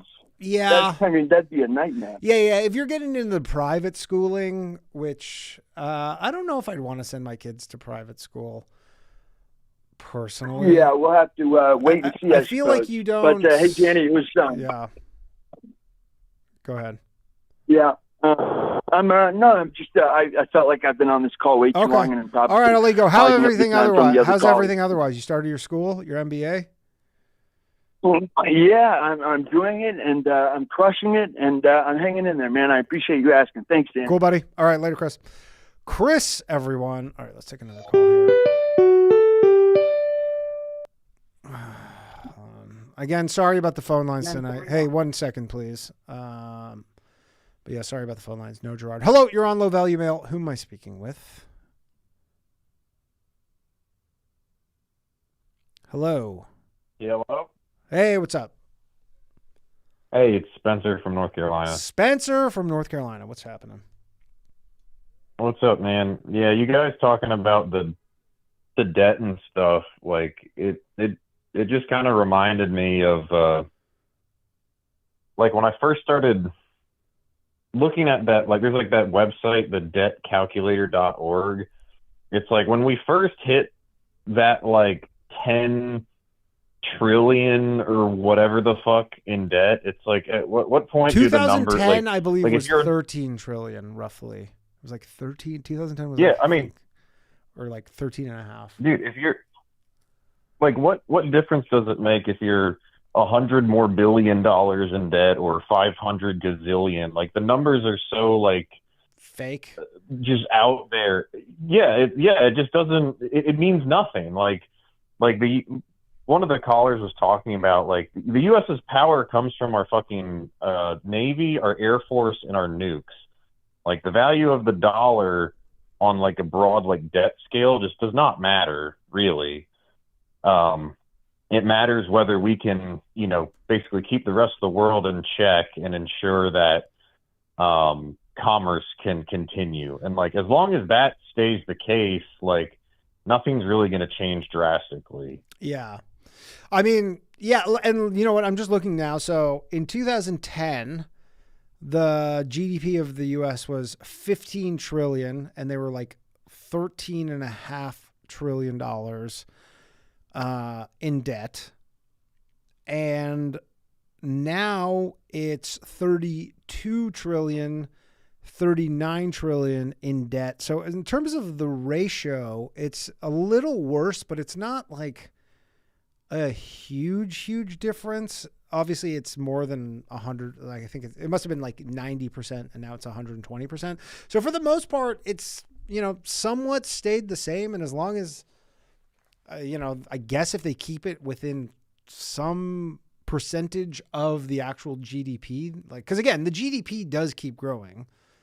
And yeah, maybe there is no incentive to pay this off. They're just like, yeah, people just keep loaning us money. And again, back to Trump, but like if they could get the interest rates down enough, which obviously would cause more inflation, but if they could get it down, they could save like, hundreds and hundreds of billions of dollars a year just in interest payments. So I don't know. Yeah. Look, the case you're making is a case many like professional economists make where they're just like, this doesn't matter. But then, there is the thing where it's retarded. It's retarded for politicians to, they don't actually care. They all just spend. But like to even like what's his face? Like Paul or Massey, like they Thomas bring it, like, Massey? oh, the budget. It's like, yeah, it's like, dude, it doesn't matter. Like the money is like already doesn't exist. Who cares if we print another? I will say why it does. That's not real. I will say why it does matter for a tangible thing, which is the price of homes in this country. Which the more money they print seems to be fairly correlated with the cost of owning a home in this country. And, that is something that just like kind of does affect everybody who lives here. And, the higher that goes, like you can see all the time, they correlate, like, how many like years of wages in the 70s it took to buy a home versus now. And it is getting pretty unaffordable to own a home in many places in this country. There are lots of places in this country where it's pretty reasonable to own a home. The problem is people don't want to live there, but. Yeah, I mean, out in like the Midwest or rural areas, but then the rub is it's like, well, in those places, it's like, unless you're working remote or something, like it's kind of hard, or you have your own business or whatever. It's pretty hard to make a decent living, like, and be within enough of a vicinity of like a population center to bring in, that kind of income. Right. But yeah, obviously it varies greatly. In the U.S. That's a huge. If you work remotely, like that's a crazy life hack. There's places. I mean, there's still places in America. I'm not saying anybody wants to live there, but there are still places in America where you can buy a house for like $150,000, and like not even like a total dump. Correct. Yeah, like there's places all over this country where you can, and you'll say, "Hey, I don't want to live there." Fair, but the notion that you're like everywhere is unaffordable is not true. Like there's lots of places in America that are very affordable to live in. The biggest problem, like what's been happening in North Carolina, is the same thing that like what happened in New Jersey and New York. Is it's like Silicon Valley is like the tech companies, they get a foothold somewhere, and then they just bring in just thousands and thousands and thousands of people every year, like, and then just drive the cost of housing up. I mean, there's a lot of other factors, but that's like generally what I've observed. Like the triangle, like Raleigh, Durham, Chapel Hill. Yeah. Like it's just been, I grew up in, central North Carolina, and dude, I couldn't even dream to afford to live in the neighborhood I grew up in. Like it's like the houses there are now like multi-million dollars. Like it's insane. Yeah. I mean, so like where I grew up, I don't have one friend from high school who I'm actually like close friends with I have one friend who still lives in the city I grew up in. One. Everybody else went out somewhere like, an hour away because it was just unaffordable. The only thing I would say to that is like maybe my parents wanted to live, somewhere that was more expensive, and they chose where they chose because it was more affordable. And the places that, my friends have moved to, those populations will grow. And when their kids are grown up, their kids are going to be like, yeah, I can't afford to live where I grew up either. And they just keep kind of pushing out and out as the population increases. Like that could just be a thing that happens, if that makes sense. It could be, but dude, the biggest problem, and it's everywhere, but like around Raleigh, like my buddies, like I chose not to stay there just because of how insane it got. But like friends of mine that did manage to somehow get something or get something nearby, it's like you go to bid on a house, and then BlackRock comes in and pays cash like $50,000 over asking. Right. And it's like, to rent them as a seller, why the fuck would you say no to that? Right. Yeah. Like I understand that you want the money. But it's like, dude, that I've personally watched that happen to like 3 people that I know, pretty closely, where it's like they'd be like about to close, and then fucking BlackRock would come in and be like, here's 20 to 50K above on the spot, done. I mean, that sucks, but it's a free market. Like, the only thing you can really do to kind of like solve that in this country, in my opinion, is you just make it easier to build so that people will go build more stuff to, make it so that you don't care that BlackRock bought it because you're like, there's another house I can go live in. So that's more of like a policy thing, I think, where, if you make it just there's a lot of places. There's a lot of places where the zoning is all fucked up, and like you can't put a residential house when you very easily could, or they prefer to build like a fucking strip mall or something where you could have single family homes and all that. Yeah. And that's a kind of delicate thing. It's just, Yeah, that's a delicate thing too, though, about like building, because if you build too much, like theoretically, they could say like, look, there's no rules. Go build as much shit as you want. But then everybody who owns a home, their places tank in value. And then that's a new problem. You're like, okay, we just solved one problem, but we created this new problem where we just wiped out all these people's retirements because their retirement was in the equity of their home, and it just disappeared because we just built all this shit. So yeah, like what they've been doing here that has tanked values of a lot of people's houses, because North Carolina's population is exploding. Like, I don't know if you've looked recently, but we're like either 8th or 9th most populous state in the country now, and we're not a huge state. No. So they're having to build. I know many people who have everywhere. moved there. Yeah. I know many people, New Yorkers, who have moved to North Yep. Carolina. And like, dude, New York, sight unseen. Half this goddamn state is New Yorkers. Dude, now. I know people like, who moved to North Carolina, didn't have any family in North Carolina, didn't know anybody in North Carolina. They just were like, seems like a nice place to live, affordable, and they just moved there.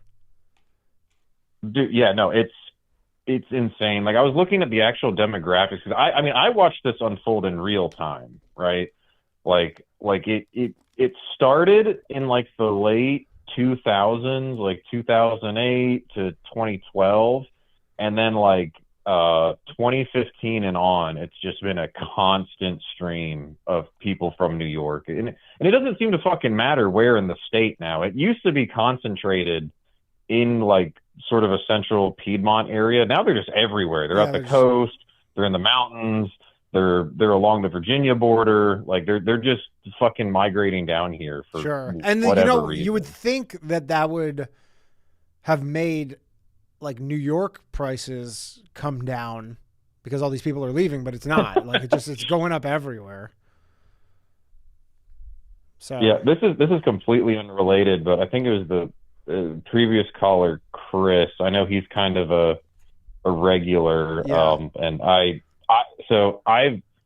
I've been clean for almost 9 years now. Congrats. So I know he Any kind of, tips? Dude, you just gotta one day at a time. It's fucking cheesy as fuck, man. If that doesn't work, it's one moment at a time. Yeah. You know, no matter how crazy it gets, man. You just gotta break it down. And I swear to God, yeah, and dude, it's fucking worth it, man. But you have to be tired of being tired. Yeah. I mean, that's kind of what it comes down to. Like, if you don't want it, you won't get it. But if you want it, you can get it. But yeah, dude, it's so, like, I'm lucky to have escaped with my life, right? And I know everyone's heard this at this point, and like, Chris, if you're listening to this, I know you know people that have fucking died. He specifically told me when I had a beer with him that he's like, yeah, I know a lot of people who have died, if I recall. Dude, it's fucking insane. You get like everything is spiked at this point. Like there's like, at least where I'm at, because I work with detoxes and stuff occasionally when I have time. Dude, heroin just does not exist here anymore. It's That's just what I all heard. fentanyl. Yeah, it's all fentanyl, right? And people were dying from heroin. That's the thing. Even when there was just heroin, there were still people dying from that. Now it's just exponential. And they keep on coming out with like, I don't get, I'm sure there's a reason for this. But they, you hear every 6 months, they're like, yeah, there's a new fentanyl. And this fentanyl is 100 times stronger than regular fentanyl, as if like... Dude, in a lot of it, and I know, Danny, you've talked a little bit about, you've messed around a bit. Never done fentanyl or heroin, not that I know of, anyways. Good. I mean, don't touch it. I'm not. I'm too genuinely old. I'm too old to start heroin. But you do have like an idea of how like the way the U.S. like regulates substances, right? Like so. Everything is legal unless it is prohibited by the government, right? Yeah. So what they do is they, like, fentanyl and like a couple analogs are regulated, but all it takes is some fucking dude in a lab in China or Mexico or even stateside where they just tweak the chemical formula of fentanyl just like ever so slightly. Yeah, just like one so that molecule. it is like, yeah, so it's a quote unquote different drug, and therefore is not like, dude, you can go online right now, and I don't, anyone listening, this is not an endorsement, encourage you to do it, but like there are fentanyl analogs that you can buy with a credit card. That's crazy. Like it's legal. It falls under that bullshit like research chemical dietary supplement thing. Like that falls under the gray net. But like I remember seeing this shit like a decade ago when I was still in the midst, so to speak.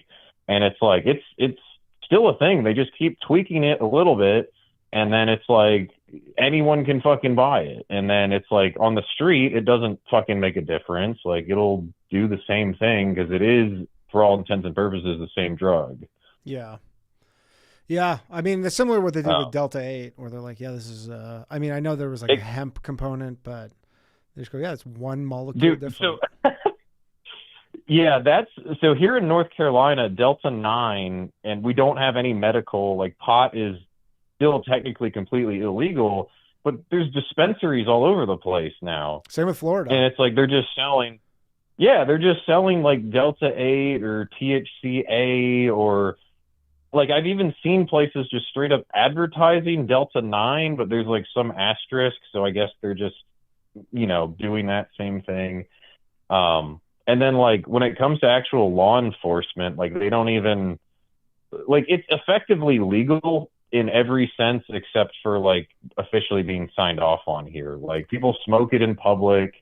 It's not illegal. You smell it everywhere. Yeah. Exactly. Yeah, I guess it's just like they figured out this loophole and they go, well, this isn't illegal, so. Yeah. And then like it's legal in Virginia, so it just kind of like, but within the North Carolina state government, there's no actual like will to just officially legalize it, even though I think we should, just to, I don't smoke anymore, but it's like I don't give a shit. It's a waste of time and resources and everything. And they can tax it. They can they can regulate it. Like even when I was just in Vegas last week, and it's legal there, and then they have all these like fake dispensaries and stuff, and you're like, who knows what's in this shit?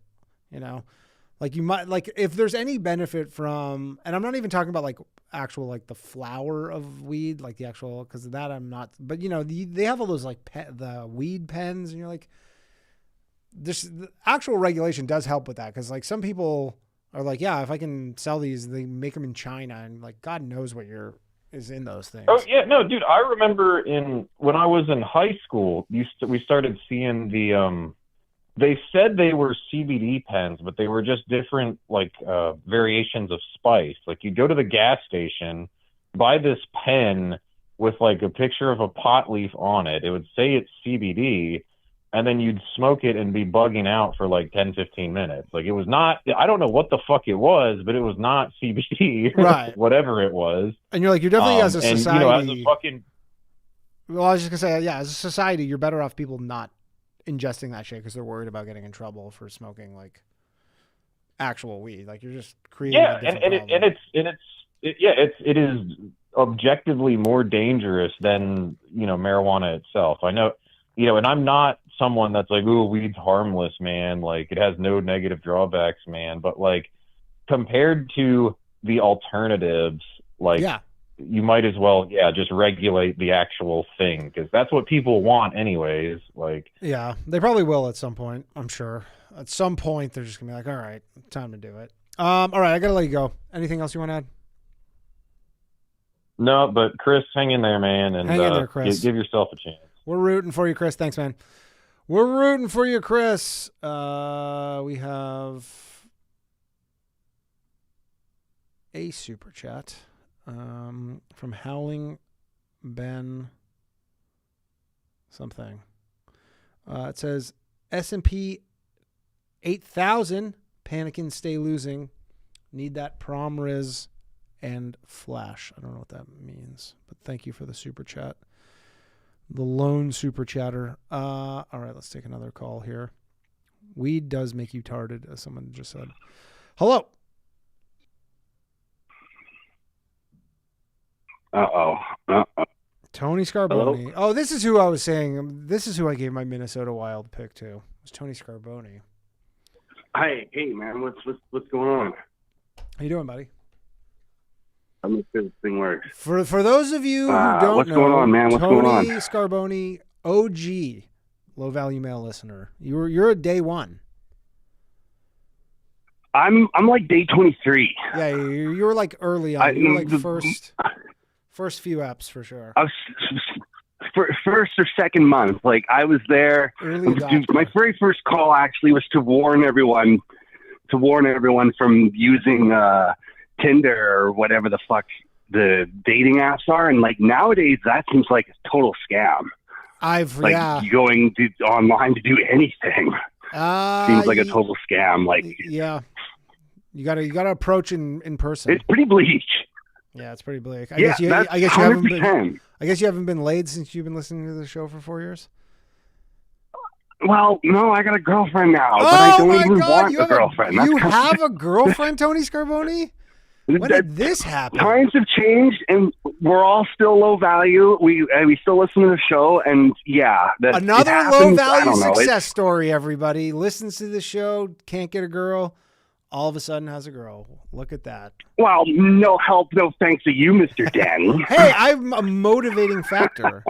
I was literally pushing you. You know what? That's probably it may or may not be true, but I can hear other listeners on the show. There's a motivating element that you're doing something by continuing these shows. Yeah, and I mean, every time you called in, I was like, "What the hell are you doing?" And then look at that. Yeah, no, I got when you bitch about like your wife issues on the Boys Cast, it reminds me of like, oh yeah, okay, I know what he's talking about. Hitting a little close to home. Oh yeah.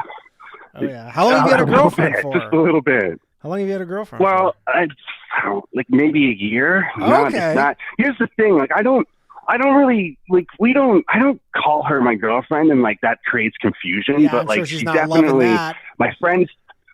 No, but like my friends consider her my girlfriend. Like I bring her around my group, and she's like, "Oh yeah, it's Taylor's girl. Like, what's the deal here?" And yeah, Tony Taylor, whatever. All right. You definitely did not have to say your first and last name, but that was not required. But all right. No, Tony Taylor, Tony. That's all good. All right. So all right, congrats. I'm like that one guy from. Are you going to marry this woman? No, hell no. Hell no. No, probably not. So you think this is hell no? I'm not interested in. Is this temporary? I'm not interested in like. I don't want to get caught in the trap of like being in love with someone and then like hating their guts because we move too quickly on a thing or whatever. You know how you hear these stories. You're such a chump that you think you're like, yeah, man, you and every other guy are gonna stay single forever. What? When you go on? Yeah. Elaborate. Well, I'm just saying, you think you're like, oh yeah, I don't want to do this, and she's gonna be like, yeah, what's going on? It's time to get married, and you go, yes, ma'am. Yeah, that's fine. I'm all right with that. Maybe this isn't the one for me, you know. Sure, pal. First girlfriend in how long? 2018. 2018, first girlfriend. 2018. 8 years. You're how old? How old do you think I am? 35. Yeah, you're right.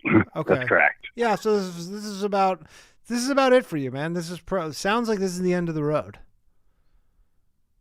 I'm not, you know what, if it doesn't work out, I'm not really too here's the thing. If it doesn't work out, I'm not too concerned about it. I mean, that is the tact you want to take to not get pushed around by a woman, is be like, I'm good either way.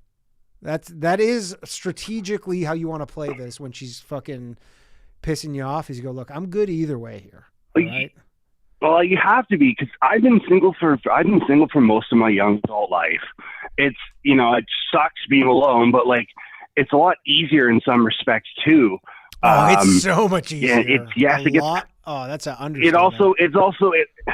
you've talked about this before on your shows. Like, it gets pretty weird when you're like in your 40s and you're out there crushing puss, and the other guys are like, yeah, we're going to bed, dude. We got shit to do in the morning. Yeah, like, you're like party guy. So there's two elements of it. For me, I mean, I've been single for a long time. I've also been very poor for a long time. So I'm kind of coming out of all that now. Nice, congrats. Even though, like, so hold on. So we're witnessing a bit of a glow up, a Tony Scarboni glow up in the last 12 months. Maybe 24 or 36 or whatever, however many months, but the world's gotten shittier and shittier, and I've somehow like grown better. That's great. Over time. I actually was going to ask you, Tony Scarboni stays winning. What do you do? I wanted to ask you and the listeners, what do you do with like a windfall of like 10 to 30K? I mean, I asked this years ago, and when on your other show, was this from your mom's house? And the guys were like, "Oh, she just traveled." No, that got destroyed. That's long and gone. It's a fucking fireball in the dust. So where'd you get right 10 to the house? Where'd you get 10 to 30 grand from? Work? I had my uncle passed away from COVID. Congrats. And then I worked my ass off for like a period of time, and I got laid off recently, so I'm kind of chilling, waiting for the next thing or working on the next thing. I hear the film industry is kind of booming up there. It sucks right now, actually. It's not great. I did a couple of shows this year, and it's been garbage. People say that like because FIFA's in town, there's no hotel infrastructure, so like we can't like a lot of productions that would come here, even though our dollar is low and our tax credit is like 35% or whatever. Yeah. It's still a really shitty to shoot in Vancouver because FIFA's like taken over everything, and it kind of sucks. Like it's not like the Olympics with and like it's not like it's kind of worse than the Olympics in my opinion. Like the Olympics was cool because like Canada totally benefited. Vancouver and Whistler got all the glory. It was a good time. I mean, you guys got a new lane on the highway. Invaded a bunch of. What? No, we didn't. Yeah, you did. They expanded the highway from Vancouver to Whistler. That was Whistler though. That was.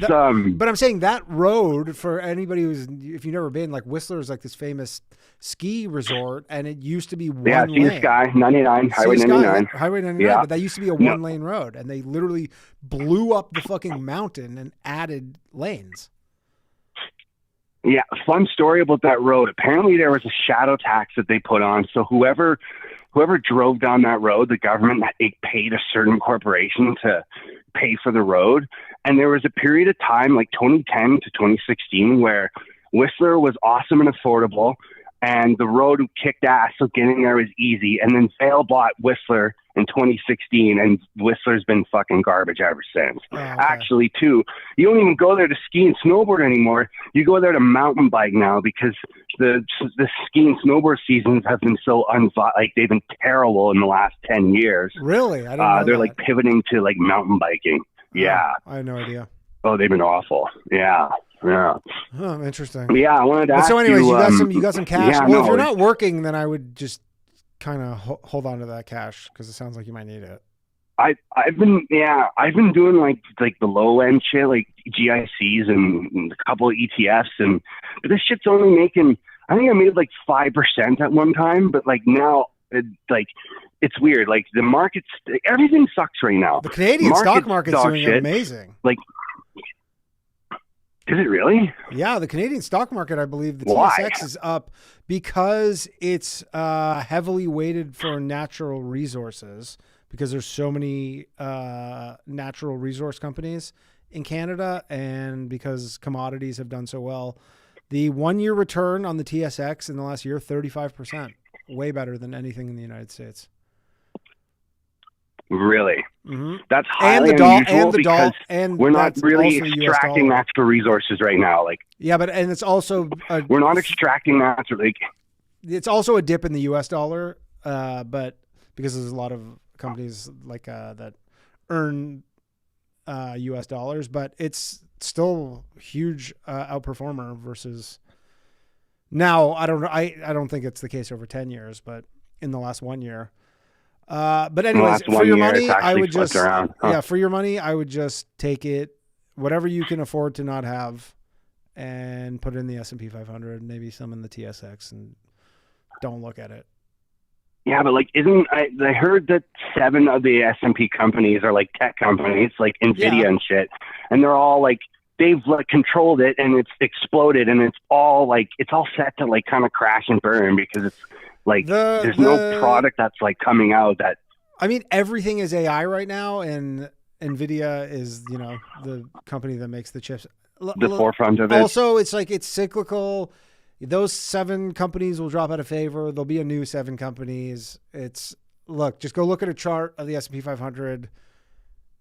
Anybody who's ever bet against it for any period of time has lost their shirt. It's literally like the easiest money. You just have to not want crazy returns, and you just have to be able to sit on your hands and wait. Play the long game. S&P 500, play the long game. Long game. Like, you're not buying this. You're 35 right now. You should be buying this for when you're like 60, when you're going to cash this in, and it'll be guaranteed. Here's the thing. If it's not way higher in 25 years, like, it's going to be because like everything's on fire and money doesn't even matter. You know what? I actually have, like, it's funny. I have, in Canada, they have this thing called RDSP, which is like for registered disability. Okay. I'm partially retarded, and I qualified for it. Do you really? Where you invest in, yeah. Well, no, yeah, sure. Let's go with that. No, I'm not, but yes and no. How about that? All right. So I qualified for it, and it's basically three. You invest in it, and 3 to 1 for every dollar you invest in, up to $1,500. The government invests in 3 to 1. So they give you $4,500 if you make less income. If you put in $1,500, I believe. I may have the numbers wrong. Go put in $1,500. There. That's what I've been doing. Yeah. Okay. I think I put in like $4 or $5 grand, and that account already has like 36,000 in it. Oh, what a great country Canada is, huh? Harper did this, by the way. This is a Harper thing. This is a Harper thing. I'm not allowed to withdraw from that account until I turn 60. Who knows if I'm going to fucking make it if 60. You put in $1,500 a year into that until so that's $66,000, and 25 years, that's 150 grand in principal. You'll have like, I would imagine you'll have like fucking 800 grand when you're 60. That's a pretty good rough estimate. Yeah, like there's stocks and bonds, or there's bonds and grants that go into it as well if you make less of an income. I generally do around 40 grand a year. Last year was a lot better, but this year might be a lot shittier.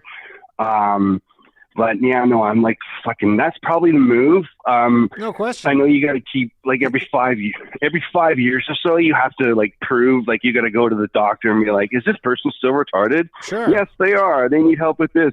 Yeah. And then the doctor fills out that form. You pay them $50, and then you can I ask you this one thing? And then I got to let you go. But is your thing a legitimate thing? You don't have to get, like, are you like, do you feel like, this 100% like, go either way, or is this like a like, it's not like ADHD? I'll put it this way. Yeah, it's part of, yes, that's part of it. So you get disability, you get this disability thing for having fucking ADHD? I don't think they would have accepted this 10 years ago, but during the Trudeau era, they really opened it up to all kinds of disabilities. Dude, I bet you could just be like, I'm gay. You never look, hey man, that whole Trudeau era was fucking crap, but you'd never look a gift horse in the mouth. You take advantage of whatever you can, however you can. That's well said. That is the Canadian spirit. Kind of the American spirit too. All right, Tony, I got to let you go. I got to wrap the show up. Good talking to you though. Congrats on the girlfriend. I bet you have sex all the time.